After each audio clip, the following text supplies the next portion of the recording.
Howdy, everybody. Bob Tallman for No Spin Rodeo. No politics, no BS, just hard-hitting news and rodeo commentary from two of the most trusted sources in our sport. Kendra Santos, Tommy Joe Lucia. Listen up. Here we go. Hello, No Spinners. I'm Tommy Joe Lucia. Welcome to No Spin Rodeo. I am joined with the best cast in podcasting, especially on the rodeo front, Greg T. Gardiner, our producer, and the First Lady of Rodeo Journalism, Kendra Santos. Hello, everybody. You ready for episode 22? Absolutely. I'm excited about this one, actually, in a somber way. Yeah, I think this will be a good one for people to listen to. Well, I'm in Texas. Greg, where are you at today? I'm in Arcadia, Florida, doing the All Florida Championship. Cool. Kendra, what location are you sitting at? I'm sitting in the cowboy capital in Stephenville, Texas, at my son Taylor's kitchen table. Then you got to be really happy because you're at home. I'm thrilled. And I only got here, about an hour ago, and they're out in the arena. He's helping other people. I'm sorry. So this is how important today's topic is to me. Well, and to follow that, we talk about a lot of stuff on No Spin Rodeo. And today, we want all of you people to listen. And we want you to share this podcast with others. It's been on Kendra and I's minds, hearts, and conversation to continue to bring topics out in the light that may not want to be discussed. And this topic today's tough, and this podcast may go longer than we need it to, but it doesn't really matter because it's important. The topic for today, and there'll be multiple different angles, but it's really about mental health in pro rodeo as it relates to athletes and specifically rodeo athletes. And when we say mental health, we're talking about a lot of different facets of mental health. There's a lot of different facets of it, and it affects all of us in a lot of different ways. Because I think, and I'll say this at the end, I think we're all broken. Some of us are broken a little bigger than others, and we all need some help and someone to talk to. But we're not scared to talk about the hard things. And this isn't going to be fun, but we need to talk about it. And if we're willing to talk about it, we want you to talk about it. And we want you to think about how this might apply in your life, in somebody you know. Because God willing, conversation can help and can help people and help all of us. So very important topic, depression, mental health, suicidal thoughts, all of those things that, I also, and we'll talk about this later, and I'm going to hand it off to you. There's a stigma in rodeo that says you got to be cowboy tough. You've heard Kendra and I say, toughen up, pull your boots on, get over it. This is all true. But part of being tough is being able to love and listen and talk about tough things. Kendra? Well, I feel like our rodeo family, we're close, and we're all pretty good at looking after each other. But there are a few things that we really just don't talk about very much, nearly enough, that impact a big part of the population in America, in the world. And that includes cowboys and cowgirls. And one of those, very sensitive subjects is depression, and by extreme extension, suicide. And I personally, when we talked about, were we going to take this on, and which I'm proud of us for doing that, I can think of no one better to talk on this topic than my very dear friend Joe Beaver, for the fact that he and Jenna have lived it. And I I don't think it's possible for any of us to truly understand. We when these sorts of things happen, I sometimes like imagine, but to be clear, whether or not it was spoken of publicly, I have known young cowboys, old cowboys, a cousin of mine, Hall of Famers, NFR cowboys who have taken their own lives. And a lot of times it's usually, a few people on the inner circle know, and, it leaks out, whatever. But we don't really talk about it as a family. And I don't know, I remember watching a father a few years back who lost a son. And the way he put it, I still remember it. He said, we all, if someone breaks their arm or if someone has cancer, we're all, concerned and praying for them. And it's all very open. But when there are issues in people's brain, which what could be a more important body part, we don't talk about it. And that really, really meant something to me for him to say that. Because I think there is not a person living, if you've lived very long, who hasn't been impacted by this subject in some way. Family members, friends. If that many people in this world suffer from depression, I don't, but I have people dear to me who have, and we better be talking about it and see what we can do to help them, and speaking openly about it. A lot of people aren't willing, but it's a big first step. So before Joe comes on, some of our listeners may not be completely aware of the past. He's going to be jumping on soon. Can you set up Joe and Jenna's life a little bit of background if someone's not aware of the circumstances that he'll be speaking on? Well, the short version, everyone knows, Joe B., one of those rare royals in our rodeo world who, as a rookie of the year, won his first gold buckle, 8-time world champion, just a freaking stud in the arena. 12 years ago, Joe and Jenna lost their only child, their son, Brody. He was 20 years old. And they are very brave to come forward here. And I'm grateful. And I was there a lot, when it happened. And it's something that doesn't leave you.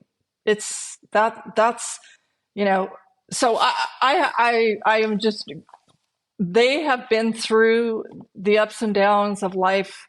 Forget about the rodeo roller coaster. The ups and downs of life that these people have lived is insane. And I, yeah, in talking about this the other day with Joe, like, I want to kick things off with the fact that he literally died once. I want him to speak of that and to tell us about, part of why he's still here is because he's got things to do. And it seems like number one on his agenda tends to be helping people. So here he comes again. Joe B., good afternoon. Hi, Kendra. How are you? I'm good. You? You know me. It's another good day. I make it good every day. Try to. Beautiful. All right. Well, just dive straight in. Mm-hmm. Okay. This is a tough subject that we're talking about today, and we're very, very grateful for your willingness to talk openly. I thought it would be interesting up front for you to take us back. You've been there. I mean, you've literally died in that airport. Mm-hmm. What year was that? What happened, and how has that impacted your life since? It's February 1991. It changed me. You know what I mean? I tell everybody, Kendra, Brody saved my life and he about killed me. Because I had a really good counselor, a really good friend of mine. He's dead now. But Ronnie was a gangster. He was an outlaw. He was a big time gangster. Everything you could think: drugs, laundering money, fake money, the whole deal. Anyway, when he got busted, that was his out. They took everything he had, and he had to be a counselor. So I had the best counselor in the world, Ronnie Wilkinson. I couldn't fool him. You know what I mean? And I remember after I OD'd, and I'm going to tell you this: if you wake up and they're asking you who's president, what's your social security number, what's your mother's maiden name, you're not in a good way.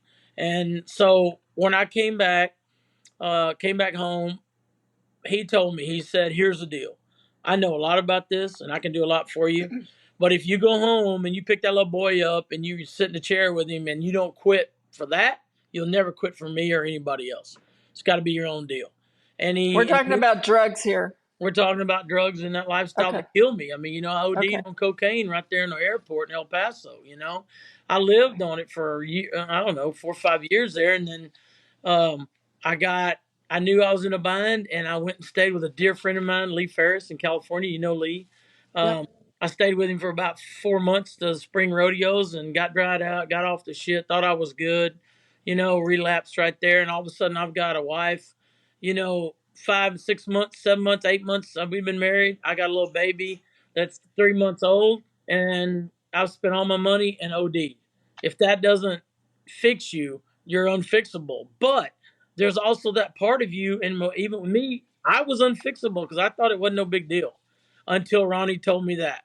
And that day's changed the rest of my life forever. I honestly thought, and me and you have talked about this before, I thought, being how you are, I thought, man, got another chance at life here for all this good I'm going to do. I'm going to win this and do this and blah. I'd already won plenty. People knew who I was in the rodeo world. I had gold buckles and I had all that BS. And not BS. That it's something that we strive for. You want to be the best you can be. I should not say that way. I'm saying all the stuff I thought I was going to live for. That's not why I came back. I think I got put back to help people through bad times, to do the best that I could do for people when I could, and to show maybe some other people you don't know what down is and you don't know what the bottom is till you've been at where I was. And I've had a really blessed life since then. I've been through a lot of bad deals since then. I've lost Brady Helms, we about raised him and he lived with us, and I lost him. And I remember speaking at his funeral and saying, or talking that day at the funeral with people and saying, "It's the worst day of my life. Watch what you say, because it can always be worse." And when I put my buddies on that plane to go to Pinoca, I lost Randy Dearlam and David Bowen in 2 hours, and I didn't know it for 6. They actually were living with me. We were gone rodeoing for the summer, but I had to go home and clean my closets out, their stuff. So you think you've been at the bottom till you've been at the very bottom. If I sit back and I hear a guy telling a poor me story, and I could tell he's on the fence and he's not really wanting to quit or change.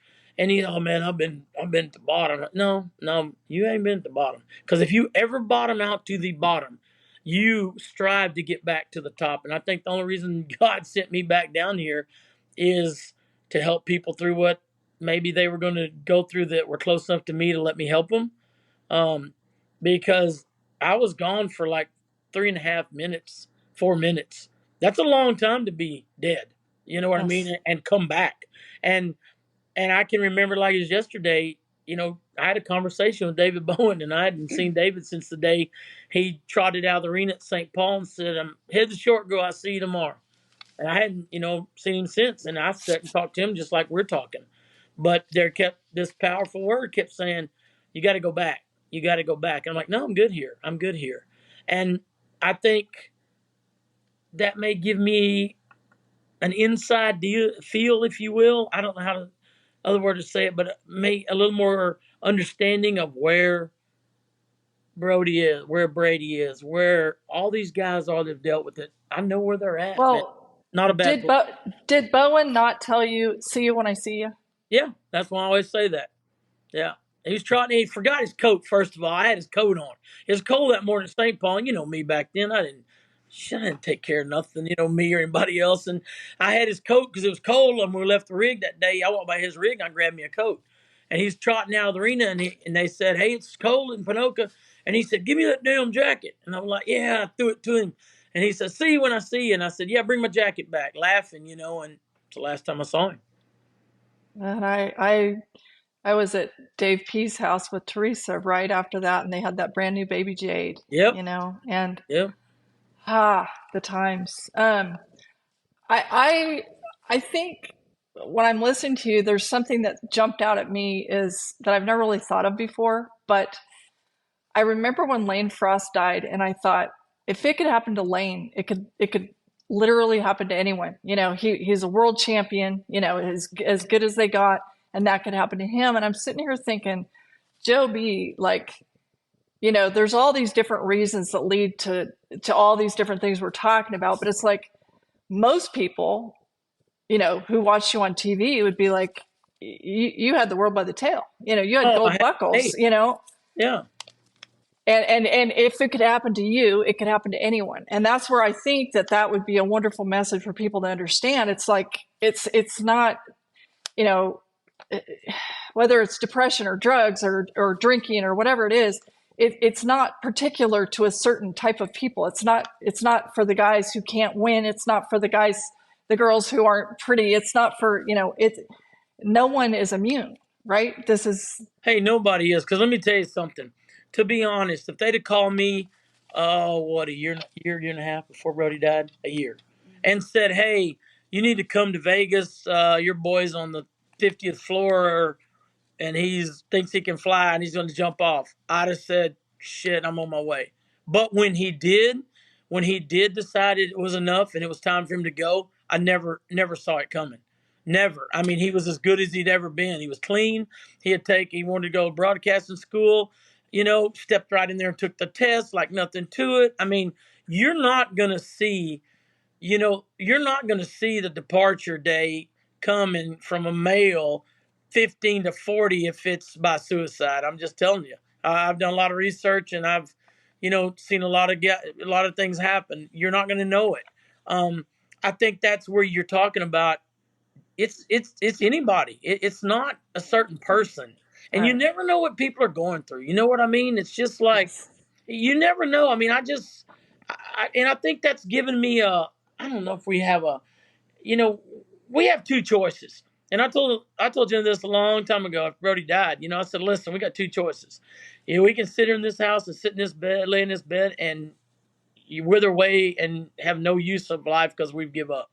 Or I can, get out there and we're going to try to help the kids we can help. We're going to have fun. We're going to live. We don't do it. You don't do it for yourself. The other day we had I spoke to a girl and thought nothing of it just because, me, if I see you walk by and look at me, I'm going to speak to you. I said, "Hey, how's it going today?"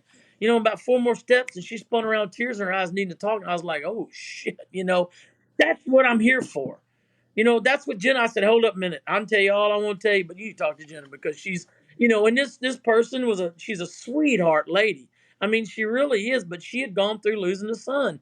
And it doesn't matter how they go. When you lose one, you lose one. You know what I mean? It's hard. You're not supposed to outlive your children, bottom line. But I think that part of it is what makes us maybe, I'm always chasing the next deal. But I'm always chasing the next deal, looking for somewhere or somebody that we can make a difference on, and Right. and Well, I think I would for people who aren't close personal friends with you guys, I would I should say that we all lost Brody in 2011, the summer, August. He was 20. Yep. And was so accomplished, and national high school champ, and everybody loved Brody. And so I would love.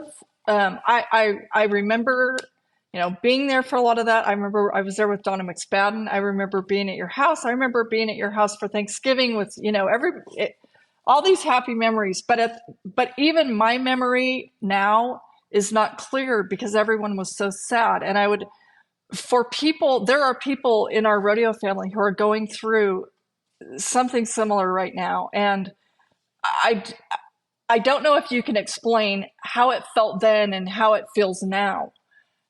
because we can't understand. We cannot say, oh, I know just how you feel, because we Oh have yeah, no effing idea how you feel. no. And I'm going to tell you something else. And I think, I talked to, I got, a good friend of his is a good friend of mine, and I talked to him the other day, and I said, hey, listen, you can't do the blame game. You can't do the I wonder why. You can't do any of that. You'll drive yourself nuts if you do. And same thing with the family. You know what I mean? You can't do that. I remember one time he hadn't been gone long, 6 months, a year, and the guy said, well, man, we just don't know why, but you'll be able to ask him someday when you see him. And I looked at the guy and I was like, do you think I'd give a shit why then? When I see him, I'd just be glad to see him and hug him and go on, And it's a lot for family. I'm going to tell you, it's kind of weird, but that song, If Heaven Wasn't So Far Away, I'd Go for the Day. That's all you would ask for. I don't want to keep him. God had plans another way. Was it a good way? Was it the perfect way? No, but who's gonna, how am I to know what was going on really? I thought I knew, but deep down you do not know.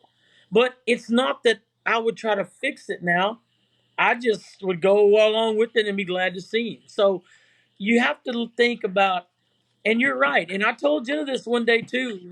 She was having a hard time at the house, and you've been there. It's everybody's there. It's our place to hang. You've stayed. The boys have stayed.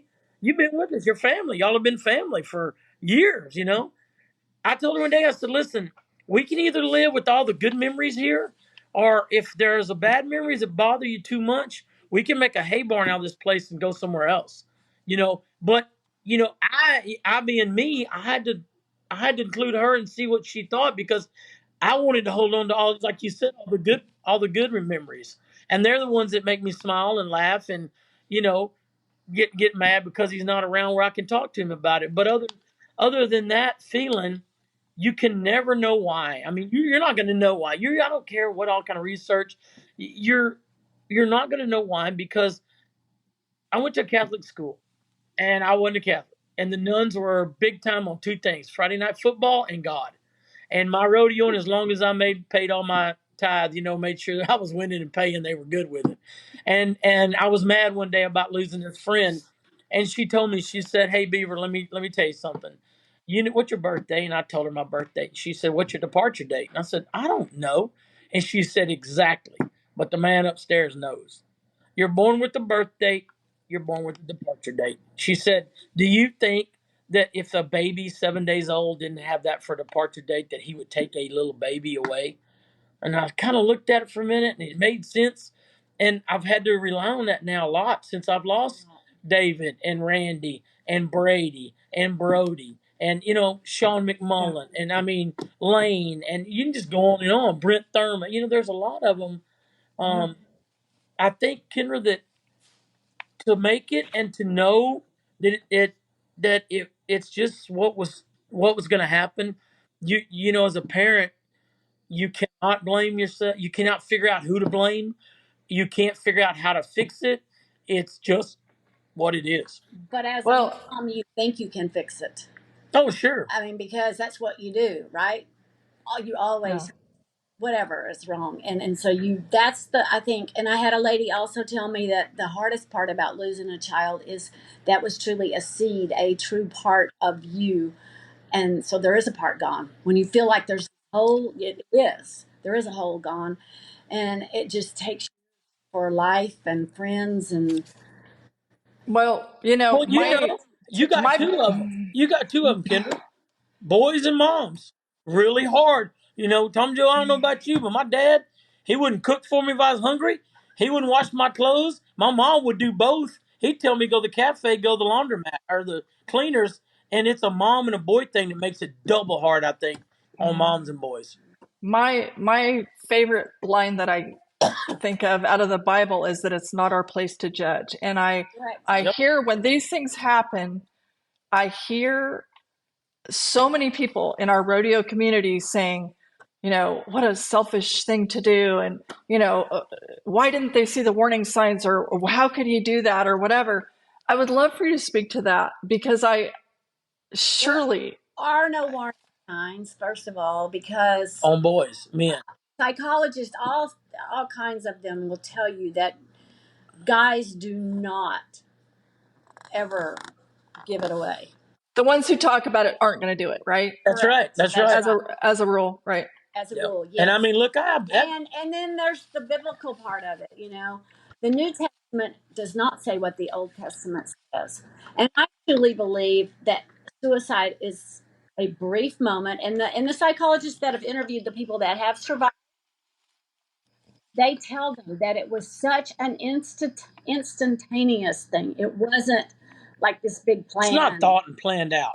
It was just all of a sudden they grabbed the gun and was done, and then they lived through it. And so for the warning signs, we're it's not like we can say, well, look out for this, No, right? not with boys or men. not from They'll what tell you we've 15 to read. 40. You'll never know if it's for real. And Dee Pickett's wife, Brenda, is a psychologist, and they stood up for us at our wedding. So you can imagine how many conversations we have had, and everything she studied for a long time trying to help and figure it out with me. That's all she found, but I've read it elsewhere. It's lots. Do you have? Go ahead. I got a quick question for Joe and Jenna. Do you guys feel that our culture as men, but also maybe compounded a little bit in rodeo, is that we don't admit when we're broken and we don't admit that we're not tough, and that might play to this a little bit? I mean, I think it goes to, but do you think that rodeo also, with kind of our mentality, Joe B, this, if you better not be the P word, right? Yep. Or get out. Do you think that plays into this any? I think it's football too. You know how football guys are? You know what I mean? We've been taught from a young age, or I say I'd say this. I'd say the top 20% of winners in any event in rodeo, football, baseball, whatever, you're taught all along to take whatever and keep going. You don't get mentally beat. You don't get physically beat. You don't get anything. So I would say some of those guys, maybe so. I'd say the rest of them, I don't think it mattered as much as we as a society want to try to put it somewhere, because then you look at the other end of the spectrum, and if you're a weak person and do it, they say it's because you're weak. I think it's just it's a short wave circuit out, instant, craziness, however you want to put it, loss of common sense, loss of thought, and then it's too late. Do you guys, since I don't ever know what to say, except I usually sit and cry with people. You guys do know. So if you're speaking to people who have been through the unthinkable, do you have particular words of advice or encouragement for them that you feel like have helped you the most? Some of the things Joe has talked about, like the departure date, and the fact that it's so unknown, you just don't get the warning signs. Because Brody was as good mentally as I had seen him. I mean, he'd been in rehab, but it had been a while, and he seemed so good. So. Yep. You know what I try to tell them all? I try to tell them the story of me being there and talking to David, because I promise you that was the most peaceful spot and the most comfortable spot I have ever been in. And I've never been uncomfortable much at all. You know what I mean? But I try to tell them it doesn't help. But I used to tell Jen, I said, Jen, I know where he's at. It's okay. She didn't get it. I mean, she's never, thank goodness she's never OD'd or been dead for a while, You realize your child is in a better place, but you want to touch them one more time. And feel like you could stop it if you could touch them one more time. It takes forever for that feeling to go away. And I tell you what else, Kendra, we talked about this, you and I, a long time ago. And I would tell the parents, and I would tell the wives or the kids, people are going to say the dumbest shit ever to you. I don't know if they don't realize what they're saying. I don't know if they're being callous and don't care. I don't know if they're just at a loss for words and don't know what to say or do. But you have to know that they're going to say some stuff that you just want to look at them or just punch them in the nose, and you got to just take it because, once again, like you said a while ago, unless it's just a chosen few that you don't want to be a part of that, you don't know what they're going through. So I don't think they mean it, and I don't think it's intentional, but man, you're going to hear some stuff that makes you just want to scream. We talked a little bit about how these sorts of subjects, and there are others, that I feel like rodeo people don't tend to talk openly about, only with our very innermost circle. But as a group, rodeo people tend to be, there's kind of a demographic that is pretty prevalent, and including a lot of patriotic, God-fearing people generally, that sort of thing. And yeah, we also talked about the, oh, you got to cowboy up and, suck it up and tough it out and all that sort of thing. But you told me the other day about how, like, when you feel you have a sense and you tell people all the time, and I know you do because you've said it to me and you've said it to my boys, like, call me. Yep. Like, the reaching out part it seems like it would be a step or a start if we could let people in rodeo, cowboys, cowgirls, young, old, whatever, it's not a sign of weakness to reach out to people so that you're not alone, right? Yeah, and I mean, it's anything from little stuff like, like we talked about Taylor, man, I'd tell him in a minute, get your hips fixed. Don't get to the point, Weston, get your back fixed. You have to. I wish I could have got Houston Hutto, by the ears and said, don't eat them pain pills to keep going with your back hurt. Go get fixed.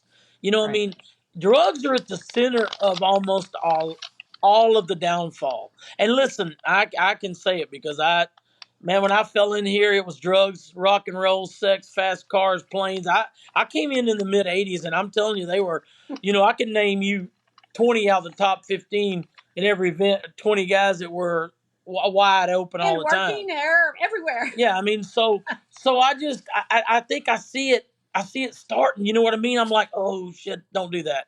And when I tell somebody, I say, man, call me. I mean it. I don't care if it's 3:00 in the morning. I know what you're going through and thinking. I've already done what you're doing.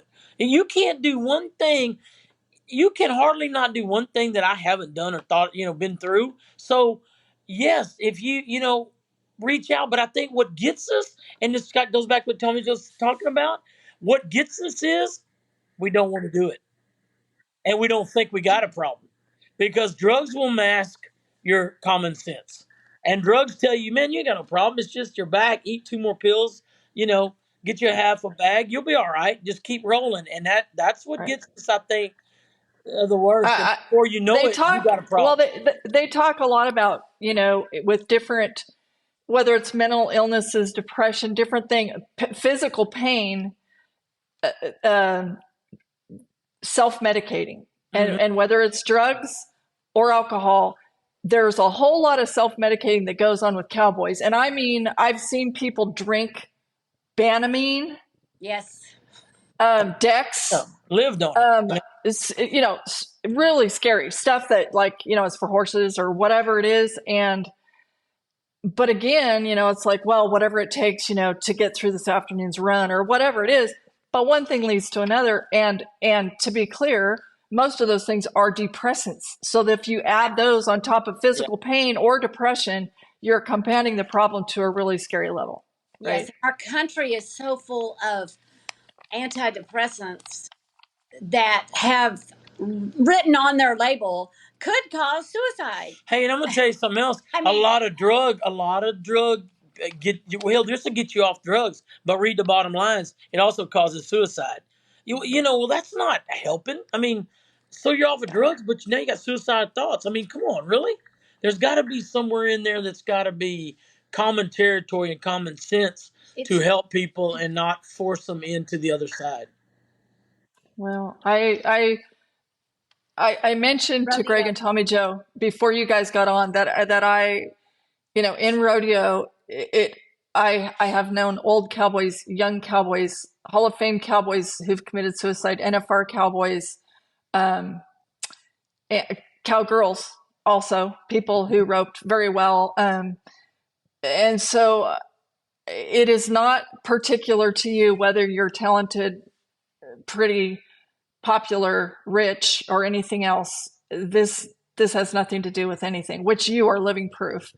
And because all the people who were idolizing you while you were laying dead in an airport, this I don't know what the percentage is of these kinds of issues in our world, but it's huge and obviously applies to cowboys, cowgirls, and the rodeo family. So I can't even tell you how grateful I am to the two of you. I mean, not only do you open your home and your hearts to all sorts of young people, including my own, but your willingness to speak about this when most people won't is a priceless gift to our rodeo family. And so I'm grateful for that. And I'll probably stop talking before I start crying, but I'm so thankful. You know, the last thing I'd want to tell people is if you've been in this situation and you've lost a kid, and, you know, suicide's one way to lose them, car wreck's another, you know, cancer's another, however you lose one, you know, it's if you don't have two things, if you don't have faith and you don't have somebody that can stick with you through the bad times, and you got to have a friend that you could call in the middle of the night and scream and cuss and cry or whatever you got to do to get by. If you don't have those, it's going to be an awfully hard road to get down. It's a curvy road, and you got to watch it because it'll sure make you lay blame back where it doesn't belong. So, you know, dig in your faith, dig in your friends that you know you can count on, and just know that this was planned. This wasn't your cause, your happening, your blame. This is I just feel like it's all caused ahead of time. I mean, planned ahead of time. You don't think you have the power to stop it if you stop and think where the power came from. Well, thank you. And I love you guys. You guys have made a difference in countless lives. And every single one of us feels like, you know, we're the most special to you. And that's your gift to all of us. So thank you both so much. I think that's why I got up off that floor, just so I can hang out with people like y'all.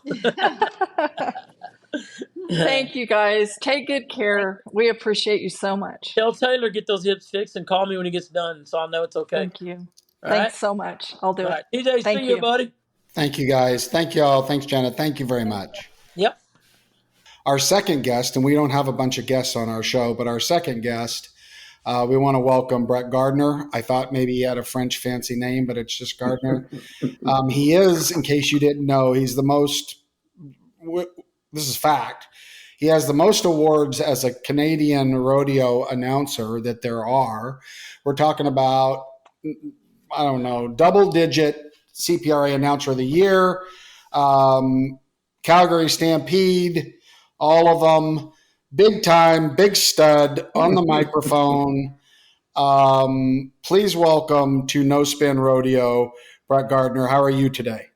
Hey, I'm great. I'm excited to be here. Thank you so much for having me. And I appreciate you guys taking the time. And I just have to be honest, it's pretty cool to get to hang out with Kendra Santos. Not that I don't think the world of you, Tommy Joe, but you said it yourself. She's truly the first lady. So we get this all the time. Yeah, we get this all the time. Yeah, and she sits there, acts like she's Miss Humble, and when she hangs up, she'll give it one of these. She got Tommy Joe again.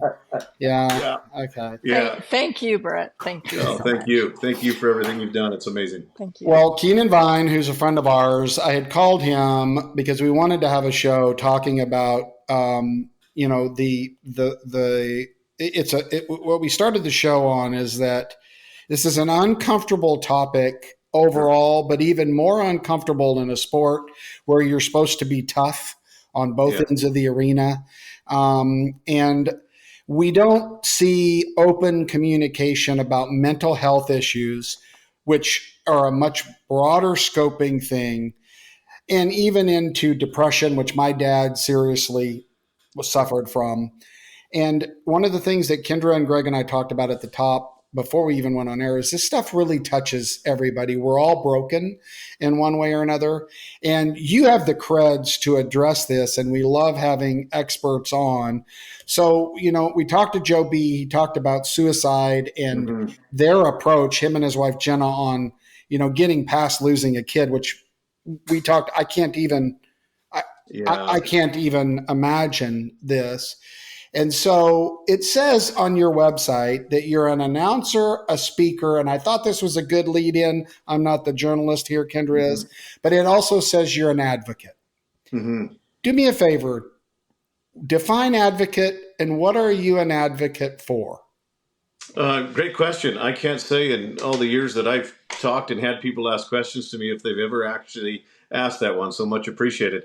I think, I think for me personally, and the idea of advocate is someone in my experience and in my story is willing to have the conversation and the real conversation surrounding mental health. So I think an advocate and what it means to me is not only to talk the talk, but to walk the walk. And that is one of those things that certainly moved me into this line of work in what I refer to as the mental health and performance arena, which I spend, a lot of time and sometimes the majority of my life. So advocacy for me, it just means really standing up and but also walking that walk. I always say, even though I'm professional, I may not be the greatest clinician, I may not be the greatest mental performance coach, but I can guarantee you this: you're going to get the best of me, and I'm going to go fight it out with you in the trenches. That's what I think a true advocate does.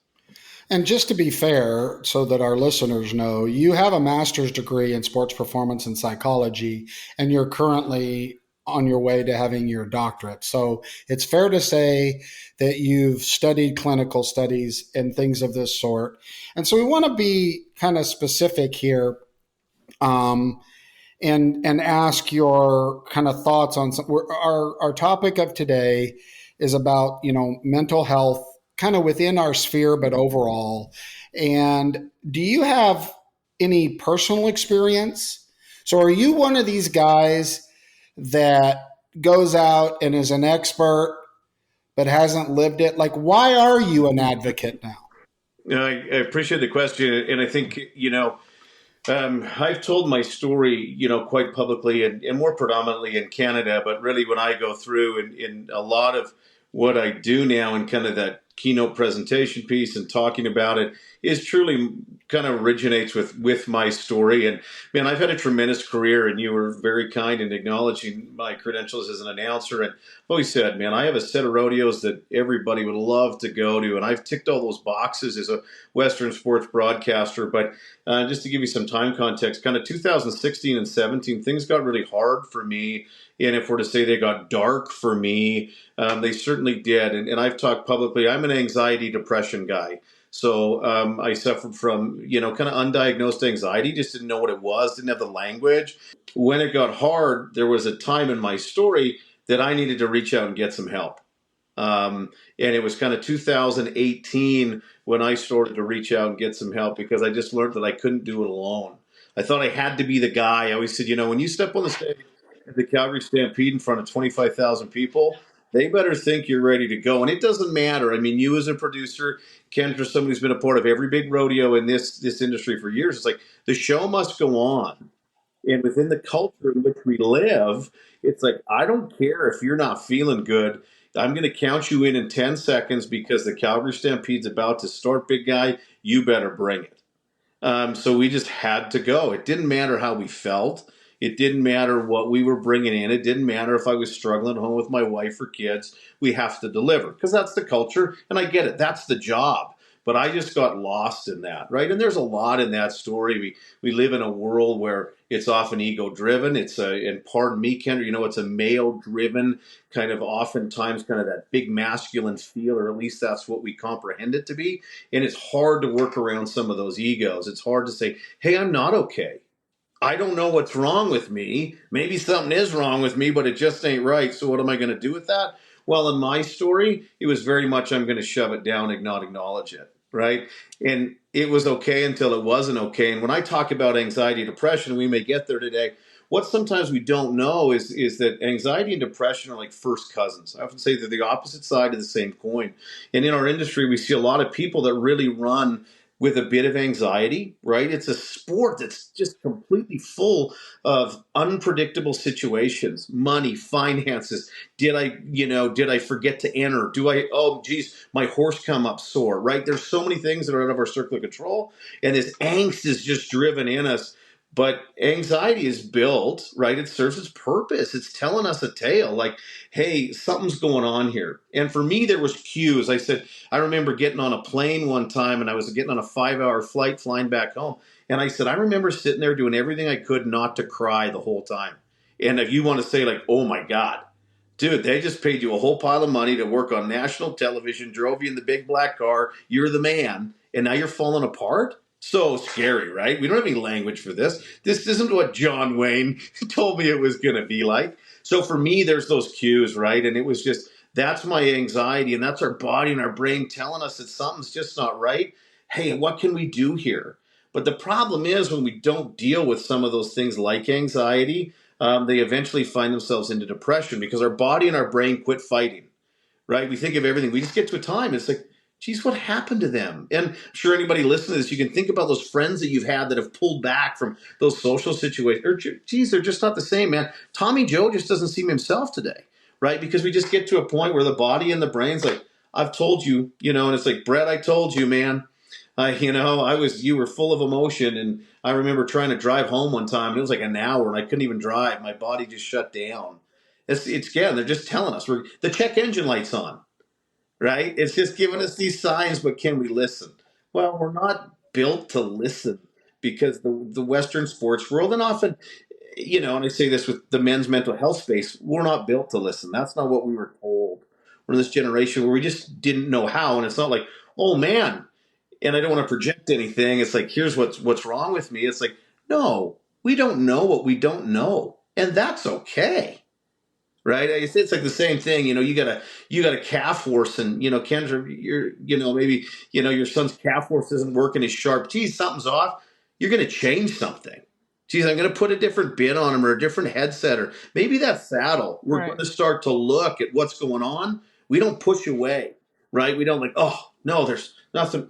Right. But when it comes to this mental health piece, it's scary because it's invisible and we don't have language, And therefore, in our rodeo family, we tend not to talk about it. And we also, in our sport, it's very, very common is the self-medicating of some things that would probably diagnose, right, with either drugs or alcohol. Sure. That happens a lot, right? And alcohol, as an example, is a depressant, right? And so, but sometimes can that feel like you're countering anxiety by drinking? Mm-hmm. Yeah, for sure. And that's a huge piece. And I know, pardon me, Tommy Joe, I went on a bit of a rant there, but that was really kind of my story that led me to this space because I needed help and to help others. But, to jump back to that idea, Kendra, for sure. And we see that a lot in the Western sports world because we're starting to try and find something to cope. And it was interesting when we try and look at statistics, there's not necessarily a lot in the rodeo world. And I say this with all due respect. Is there some in the NHL and the NFL? Sure, they're just bigger. There's more money there. So we see those statistics from there. But we also see them in the agricultural industry. And if I'm to just reference Canadian statistics, middle-aged Caucasian farmers or those embedded in the ag industry have a substantially higher rate of suicide than the average demographic. They also have a higher, rate of consumption because, again, it's a very world we live in where there's a bit of angst. There's this bit of unknown. And when we talk about kind of coping or soothing, why am I drinking? It's often because I'm running away from a feeling of something. Like clinically, I'm like, there's a void here that needs to be filled. And so I'm filling it with drugs or alcohol, right? We see it often in first responders when it comes to trauma. And it's like, it's the story in our head, but so often it's the feeling in our body. And we can never rationalize the feeling. I'm very somatic. Something happens or like it kind of takes my breath away. It's like chest tightens or, we feel those butterflies but we have to have an answer. So we give ourselves an answer a lot of times, but we fill the blank in with something that's often not true. Geez, I feel this way because I'm not in the top 15 in the world. So if I don't get in the top 15 in the world but I don't like this feeling and I don't like this story in my head that's getting stronger, how can I quiet that down? And we often I'm running up my credit cards. My wife's mad that I'm gone, whatever it is. Yes, for sure. Yeah. Yeah, and I remember, so when I decided to quit performing as a clown, This is very specific. Same thing, Brett. Yeah. I realized that because I worked very hard at it, and people may not agree, but I was pretty damn good at it. When I walked into that arena, I had to be on. Yeah.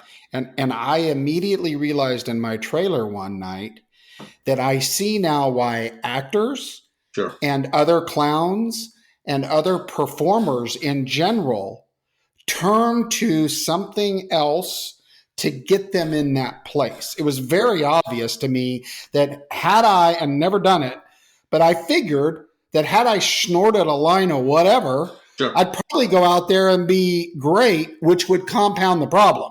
Sure. Because then I would have given recognition to that. And that's why I quit clowning, by the way, because I realized when I went out there, I wasn't happy. Sure. I wasn't enjoying it anymore.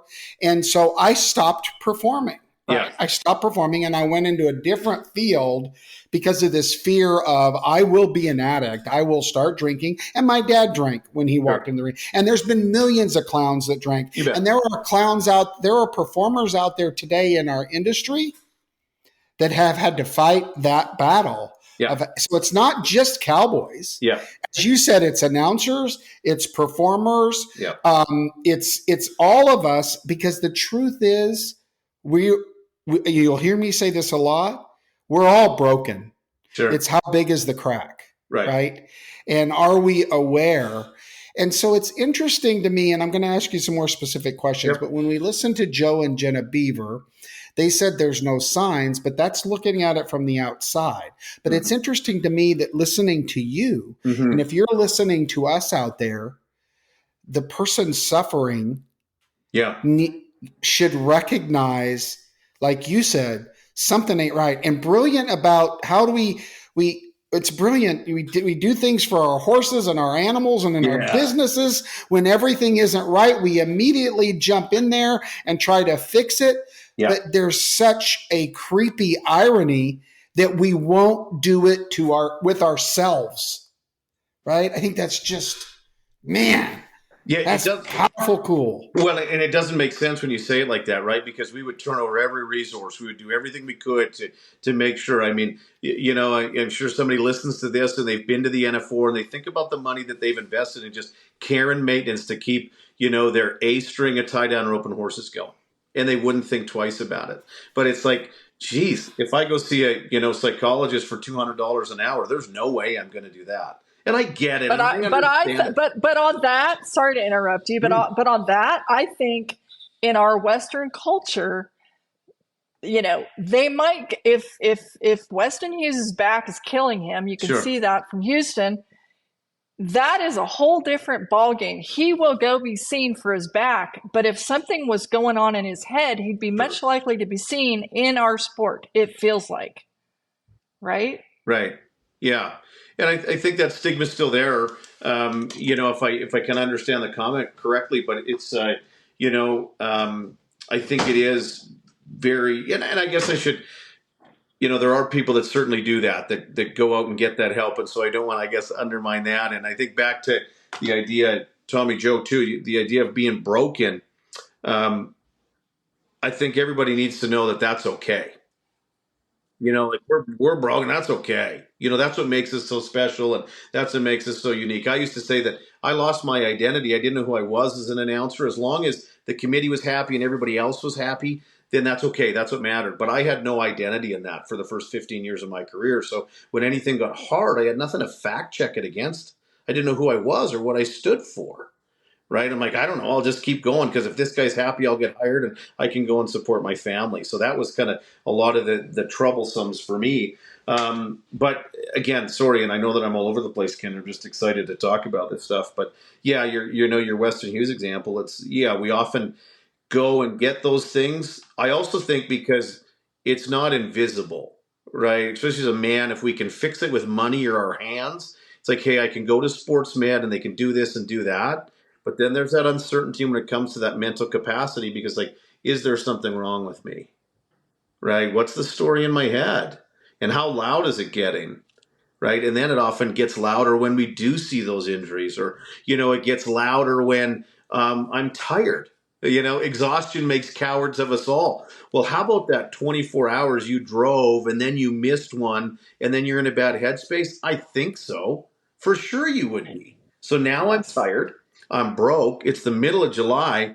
Everybody's saying I should go home, but I think if I can just make it work. And I mean, I love this sport. This has given me everything. But it's like, it makes sense why sometimes the mental health is at stake for some of these people. And Tommy Joe, and you mentioned the Beavers family experience. There's a lot of times we don't see it, and a lot of times when we jump to that idea of losing people, it does come as a shock and as a surprise, right? Because we learn to do such a good job of hiding it. So I always think too, like even publicly, it's like, which role do we play? So do I play the role where I need to be that self-advocate, and am I able to just be courageous enough, or maybe it's vulnerable enough, or whatever it may be, to ask for help?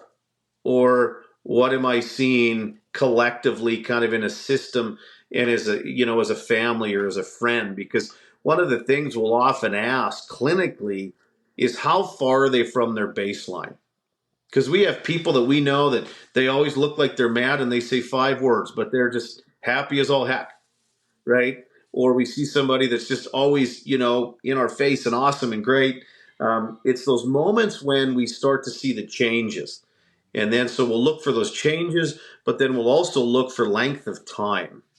When mental health turns into mental illness, right? We haven't taken care of our mental health, so it switches into mental illness.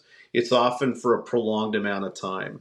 We can have a bad day. We all have them, right? And I mean, that's okay. We bounce back the next day or after that weekend. I have a bad weekend and my series doesn't work at Houston. By Tuesday, I'm okay again, and on we go. But I want to stop you because I want to ask you something. So you said baseline. Yeah.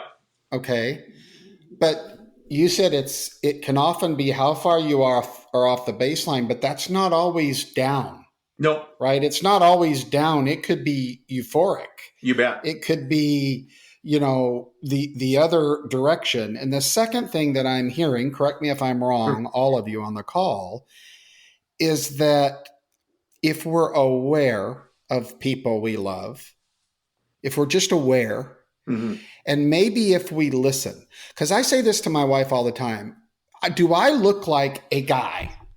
Like anybody that knows me, do I look like a guy that says, talk to me? Like I don't, right. I don't really want to know your problems. And I can't tell you how many people tell me their problems. Mm-hmm. And what I'm learning for the first part of my thought, the whole time I'm thinking and trying to figure out the solution and tell them the right thing, when all maybe God wants me to do is listen. He gave me 2 ears and 1 mouth. Does that have any clinical validity that maybe we should just listen?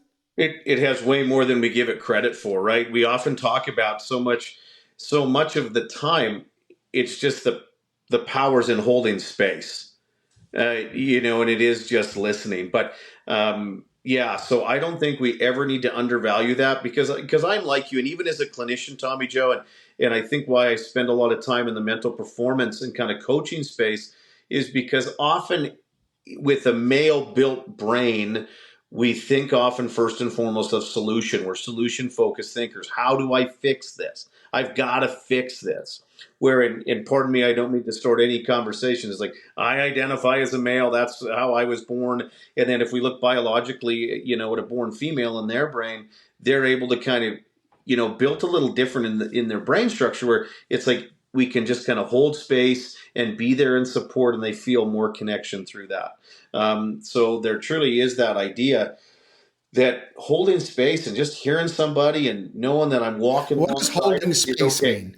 Well, you're saying holding space? Sure. Kind of define that for those of us that are dumb like me. No, gosh. Well, hey, man, I didn't know what it meant 6 months ago either. So, it's kind of a clinical term we'd use, and it's just like, so holding space is like, I'm holding this space and trying to make it as safe for you as I can, or as safe as you can feel, so that you can just kind of, like you said, somebody's telling me their problems.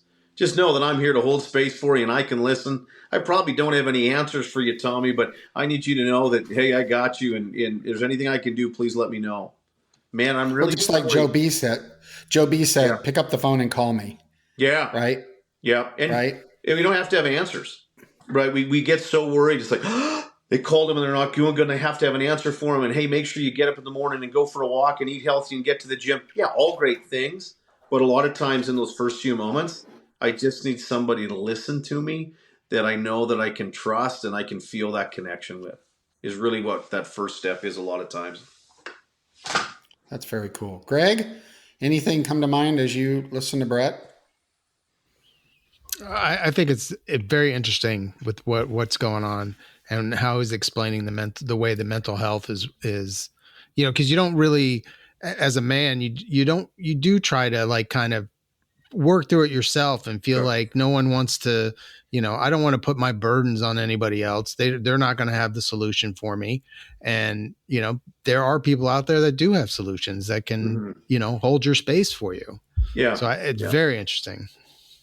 Yeah. Well, I don't think it's fair to say, I can say my wife and most women, they're fixers too. Sure. And they internalize it. I know in my situation, I'm usually the one saying, let go, let God, it'll work itself out. And my significant other is the one saying, no, we're going to work on this. So I think that, the woman, they're also fixers, I think, but I think they're more compassionate. They definitely are tougher. And I mean that. Mm-hmm. God built them tougher. Mm-hmm. They can go through a lot more as a whole than a man. This isn't placating any X, Y, or XX. It's just the truth. Yeah.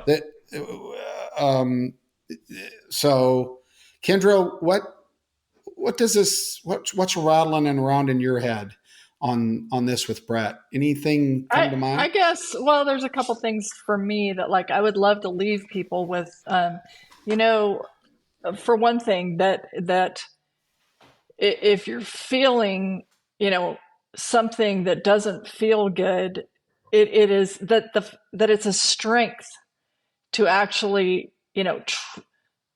be open about it, seek, talk to people. Yeah.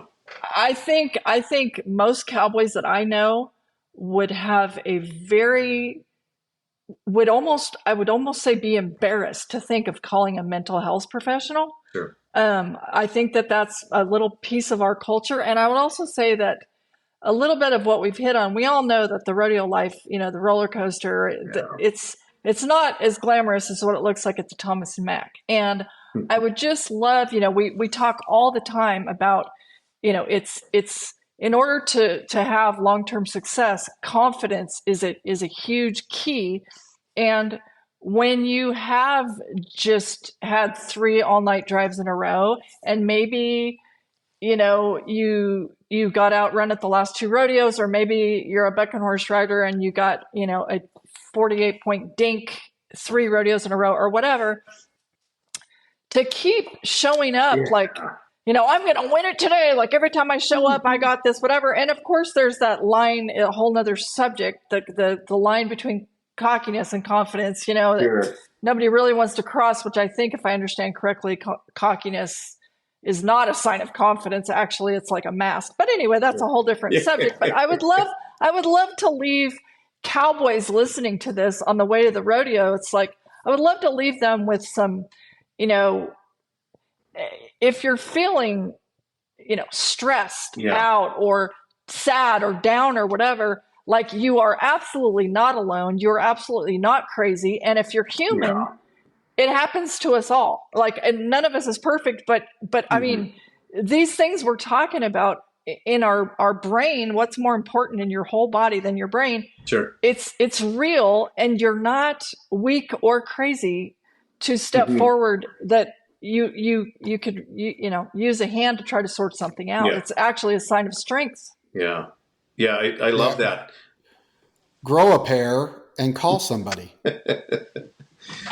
Yeah, right. Yeah. Is that too much? I mean, I'm just saying, as we listen, sure, as we start to talk through this, if you're if you're on the receiving side, create space, whatever the hell it was you said. Get whatever. Sure.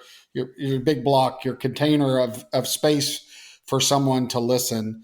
If you're on the other side and you're feeling, so correct me if I'm wrong because you're the expert. If you're feeling away from your baseline, Sure.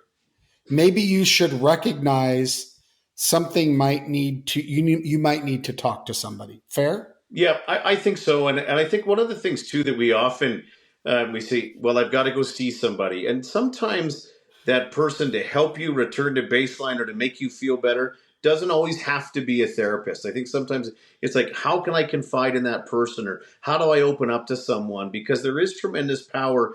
Because anytime we want to grow or change, there has to be a degree of vulnerability, which is scary for some. And I think vulnerability for me, and I was scared too. I remember my wife years ago said to me, "Hey, Brett, I think you should go see someone.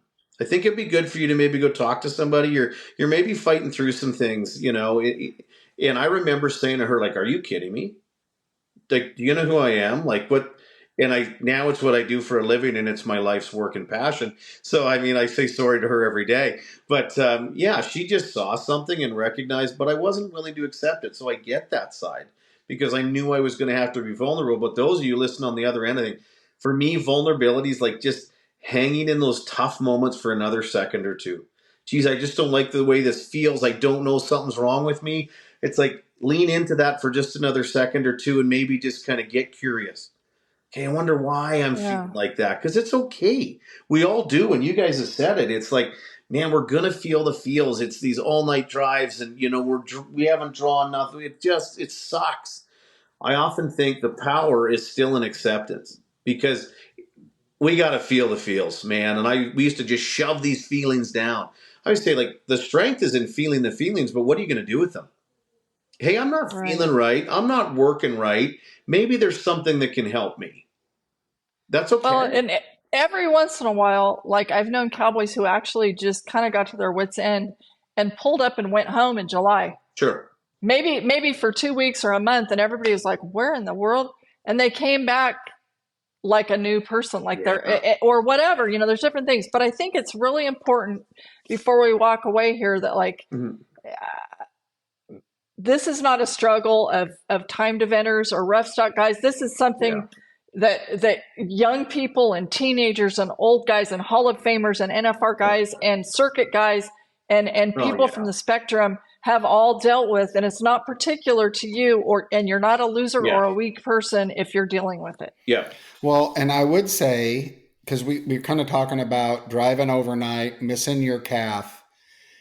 You said this earlier, Kendra, and I think this is important to bring up, that you don't have to just be losing to not be full, to not feel good, because it's often the people that are the most successful, that are on top, that are saying, that sit there and go, I've got everything. This is success. It's not enough. What's next? And so you don't just have to have drove overnight or missed your calf. You could be on the top of the mountain. And you said this, Kendra, this affects everybody. Joe you could be Beaver. on top. You could be on top of the mountain and broken. Yeah. And you need to lean in, again, like Brett said, lean in, take a breath, breathe in reality, and call somebody. Fair? Yeah. And there's just sometimes we just can't do it alone. You know, we got a farrier for a reason. We got a horse chiropractor for a reason. And it's okay. And even that idea of strength that we talk so much about. I always said, 10 years ago, I thought I was strong. And I say this, it's just my story. I was kind of a weak, scared little boy. And that's what I felt like when I turned the microphone off and sitting in the hotel by myself and lonely and sad. And I say, I went and I did a little work.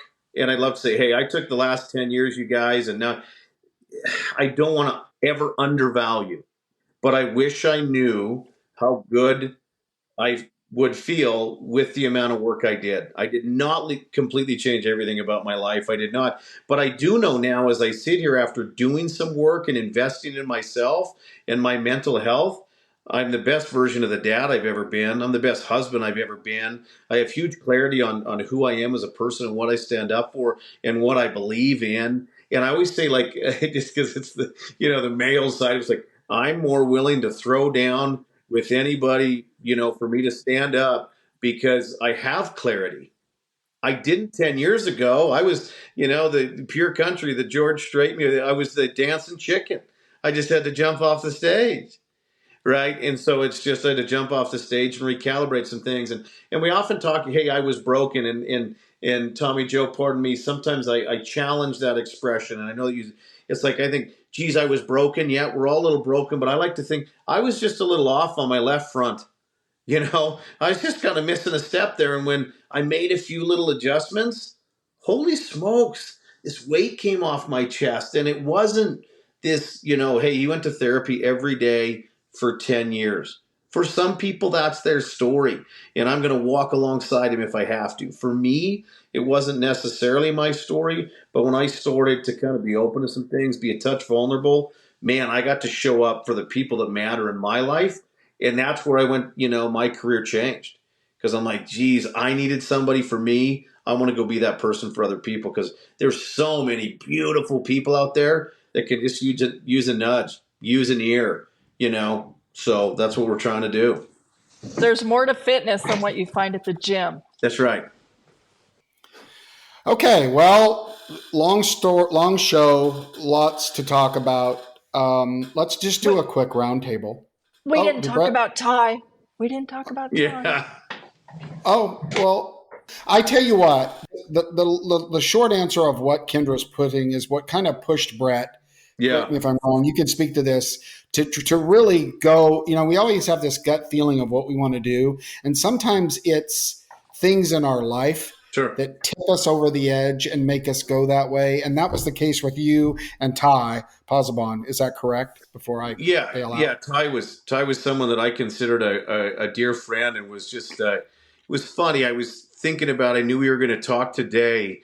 And there's the Billy Dean song in the 8 Seconds movie about Lane Frost every once in a while, and every once in a while someone comes along, that 1 in a million heart. And it's funny, when I think about that song, I think so much about Ty from a Canadian perspective in my generation, because he was truly that. He was just this magical human. And he was one guy that when I think back, he just made everybody around him better and happier.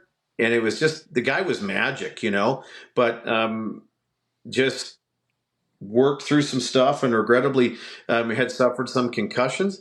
And he would go and win the Canadian finals in Saskatoon, and a few weeks later went to the World Finals and won nearly $100,000 at the PBR World Finals. And a few weeks later took his own life.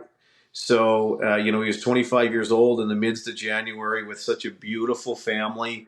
But Ty also post-mortem was diagnosed with CTE. And there's tremendous complications when it comes to CTE, and he suffered them because of the concussions that were a result of him riding bulls for a living. So ultimately CTE, and I'm not an expert in that area, but we do know that, brain injuries like that change the shape and change how our brain works. Of course, CTE has been kind of more widely popularized in football, but Ty was one of those first cases where CTE was diagnosed in a bull rider. So, and when we lost Ty and when he died by suicide, it sent shockwaves through the world. But of course, as a Canadian, everybody knew him. And everybody wanted to be his best friend. I said, that was always if you got to be Ty Posabon's best friend, that was the cool thing, and that was the place to be. So he was really magnetic that way. So when we lost him, it sent shockwaves through our world. But as a result of that, the Ty Posabon Foundation has done incredible things. I wish everybody could see the impact it's had. Because I say Canadian soil, I mean, they've raised funds to have the Canadian Pro Rodeo Sports Medicine team at every PBR event in the country. The education that they offered and the support that they continue to try and offer Western sports athletes in and out of the arena. They're just continuing to evolve all the time. There's nothing that I've been a part of or anyone that has left the legacy like Ty has. And of course, man, we wish he was here more than anything in the world. But his legacy has been tremendous, and he's one of those guys. And whether I'm getting philosophical, it doesn't feel like he's gone, or at least I'll speak from my vantage point. It's like he's just with us all, and he's still cheering us on, and he's making sure we're okay. And in my journey, and when I talk about the journey, when I kind of needed some help, I said, I kind of reached out and I started to do the work, and I invested in some therapy and some self-help stuff. And I said, it's like I was paddling my boat over the river, and I got to the other side, and up I got, and I turned around and I looked over there, but there's so many wicked, awesome people over there. So it's like now my job is to just load my boat back up and bring them with me. And it's like Ty's right beside me paddling that boat. Just continues to motivate me every day, like he's right alongside me. And it makes me smile every day. It's sad. It's sometimes I can't comprehend it. Like, it's just, I don't know what it is. That memory and that feeling. I mean, he's still here saying, go get him. So I completely changed careers with a lot of that motivation, because I knew in the Western sports world I wasn't alone, but I also knew that guys in the Western sports world and their culture weren't going to just reach out to anybody. We looked through the yellow pages and, hey, I'm going to go see this counselor or this psychologist. Probably not going to happen.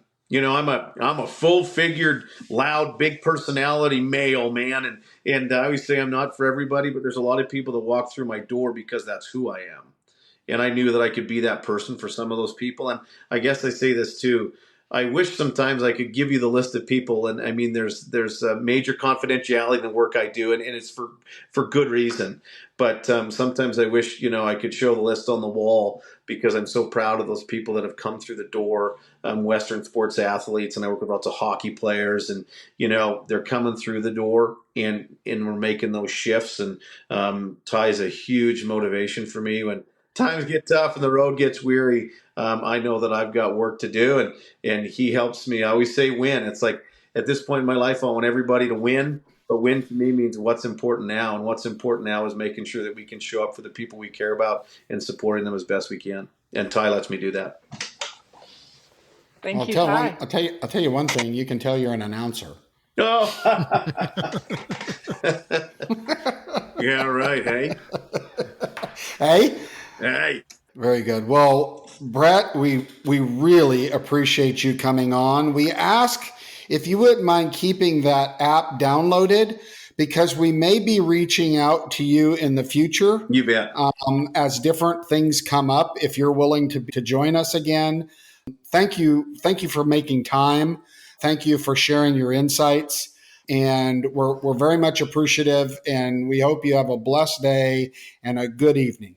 Thank you so much for having me. You bet. Thank you, sir.